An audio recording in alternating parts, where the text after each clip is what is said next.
Hello everyone, কেমন আছো সবাই? পূর্ণিমা বেঙ্গলি ব্লগ চ্যানেলে সবাইকে স্বাগত জানিয়ে আজ একটা নতুন ভিডিও নিয়ে চলে এসেছি। তো কেমন আছো সবাই? আশা করি ভালোই আছো, আমিও ভালো আছি, তোমাদের ভালোবাসায় ভালো আছি। আর এই দেখো, আজকে তোমাদের সাথে একটা অন্যরকম জিনিস শেয়ার করব, যেটা হচ্ছে একদম ঘরোয়া পদ্ধতিতে কি করে আমরা কস্তুরি হলুদ বানাবো, সেটাই তোমাদের সাথে শেয়ার করব। তো চলো দেখে নাও। রেডি করে নিচ্ছি। আমি নিয়ে নিয়েছি বাজার থেকে 100 গ্রাম মতো কাঁচা হলুদ। বাজার থেকে নিতে হয়েছে কারণ আমি তো গাছে আমার ছাদে তো কোনো গাছ নেই, বা আমার বাড়িতে কোনো হলুদের গাছ নেই, তাই আমাকে কিনতে হয়েছে। তো যাদের বাড়িতে গাছ আছে বা যারা চাষ করো, যেমন আমার বাপের বাড়িতে প্রচুর হলুদ চাষ হয়, তো যারা হলুদ চাষ করো বা আছে তারা তাদের ঘরেরটাই নেবে। আমি 100 গ্রাম মতো কিনে নিয়েছি বাজার থেকে। তো এখন 10 টাকা মতন শ। তো 10 টাকা শ হলে সস্তাই আছে, খুব একটা বেশি দাম নয়। তো কেনা হয়ে গেছে, আর এখন আমি ছুলে নিচ্ছি, ভালো করে ধুয়ে নিতে হবে। তো দেখতে পাচ্ছ। যে সকল বন্ধুরা আজকে আমার ভিডিওটা ফার্স্ট টাইম দেখছো, তারা সবাই একটু সাবস্ক্রাইব করে পাশে থেকো। আর যারা নতুন তারা তো সাবস্ক্রাইব করে পাশে থাকবে, আর যারা পুরনো বন্ধু আছো তাদেরকে আমার অনেক অনেক ভালোবাসা। তোমরা অনেক দিন ধরে আমায় সাপোর্ট করছো, তার জন্য অনেকটা পথ এগোতে পেরেছি। তো বন্ধুরা সবাই সাথে থাকো এইভাবে। আর এই দেখো, হলুদগুলো আমার ছাড়ানো হয়ে গেছে। তো দেখতে কি সুন্দর লাগছে, তাই না? তো হলুদের চেহারাটা পুরো বেঁকা মতো, কিছু করার নেই, যেমন পেয়েছি তেমন। তো তোমরা এরকম ছুলে নেবে। আমার ছোলা হয়ে গেছে, দেখো আমি সাজিয়ে নিলাম। দেখতে কি সুন্দর লাগছে, তাই না? তো হয়ে গেছে আমার এগুলো ছোলা। এবার আমি কুচি কুচি করে কেটে নেব। যতটা পাতলা হবে ততটা ভালো হবে জিনিসটা। তোমরা খুবই পাতলা করে কাটবে, কিন্তু মোটা করে কাটবে না, ঠিক আছে? মোটা করে কাটলে কিন্তু জিনিসটা ঠিকঠাক হবে না, দেরি হবে হতে। তার জন্য বলছি যতটা পাতলা করা যায় ততটা পাতলাই কাটবে তোমরা। তো আমি পাতলা করে কেটে নিচ্ছি ঝটপট করে। দেখো, এক একটা হলুদ একটু শক্ত আছে, তাই কাটা যাচ্ছে না।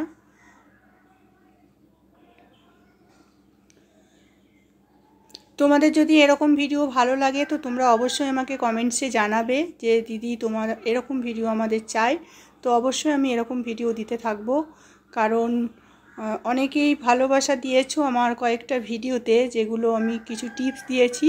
তো টিপস দেওয়া ভিডিওগুলো দেখি তোমরা একটু বেশি ভালোবাসা দিয়ে ফেলছো, তাই ভাবলাম টিপস দেওয়া ভিডিওগুলোতেই মনে হয় তোমরা খুশি হও। তো সেই জন্য আমি আবার একটা এরকম ভিডিও নিয়ে চলে আসলাম। তো দেখো, কাটা হয়ে গেছে পুরো। আর এখন যেটা করতে হবে, আমি আর একবার ভালো করে ধুয়ে নেব, বুঝেছো তো? ভালো করে ধুয়ে নিলে কি হবে, কোনো নোংরা আর থাকবে না, একদম পরিষ্কার হয়ে যাবে। তো আমার দেখো কাটাও হয়ে গেছে, আমি এবার ধুয়েও নিয়েছি।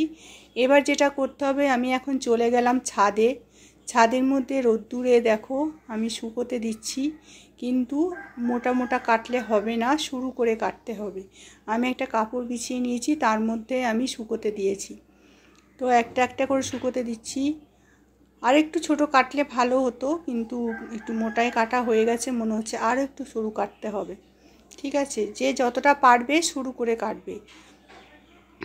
তো এই কস্তুরি হলুদটা আমি কিভাবে বানাচ্ছি তোমরা দেখতে থাকো। আর বাড়িতে যদি কস্তুরি হলুদ বানানো যায়, এর থেকে তো ভালো কিছু হয় না, তাই না?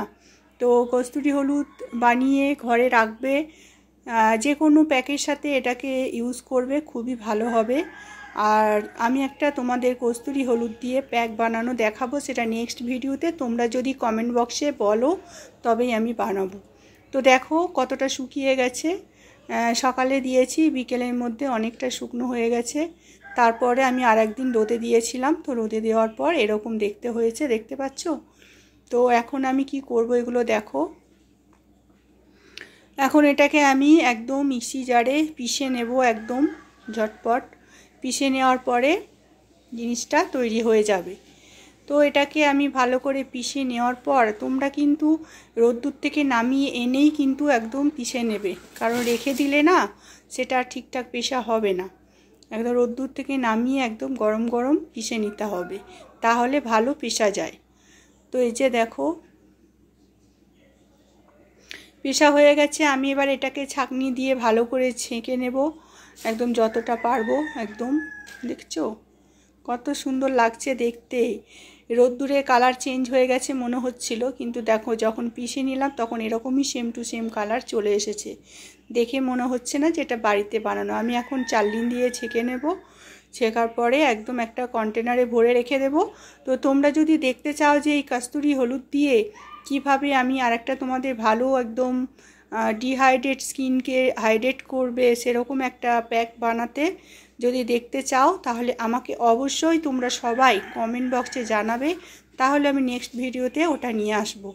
তো বন্ধুরা দেখো কেমন হলো ভিডিওটা, আর অবশ্যই আমাকে জানিও। অনেক অনেক ভালোবাসা তোমাদের, তোমরা এতটা সাপোর্ট করছো তাই। তো কেমন হলো জানিও। আমার তো ভীষণ মজা হচ্ছে যে আমি নিজে হাতে বানিয়েছি তার জন্য। আর এটাকে আমি একদম ইউজ করব যে কোনো প্যাকের সাথে। তো এই যে এখন আমি কন্টেনারে ভরে রাখছি, তোমরাও কন্টেনারে ভরে রাখবে বন্ধুরা। তো হয়ে গেছে আমার বানানো। যেহেতু 100 গ্রাম আর কতটুকু হবে তাই না, ছালগুলো বাদ গেছে। তো এই যে ছালগুলো তার কোনো কাজে লাগবে না, ওগুলো তো এমনিও বাদ দিতে হবে। তাই দেখো কন্টেনারে একদম বড় কন্টেনারই ভরেছি, যেহেতু ওটাই ছিল। আমার কাছে ছোটো কন্টেনার ছিল, কিন্তু সেগুলো উপরে তোলা আছে বলে আর পারতে পারিনি। যা ছিল সামনে সেটা দিয়ে করলাম। তো কেমন লাগলো ভিডিওটা অবশ্যই জানিও, আর তোমরা কমেন্টসে জানিও তোমাদের কেমন লেগেছে এবং তোমাদের আর কি দেখতে ইচ্ছা করছে বলবে, অবশ্যই আমি দেখাবো। তো টাটা, চলো ভালো থেকো সবাই, অনেক অনেক ভালোবাসা তোমাদেরকে।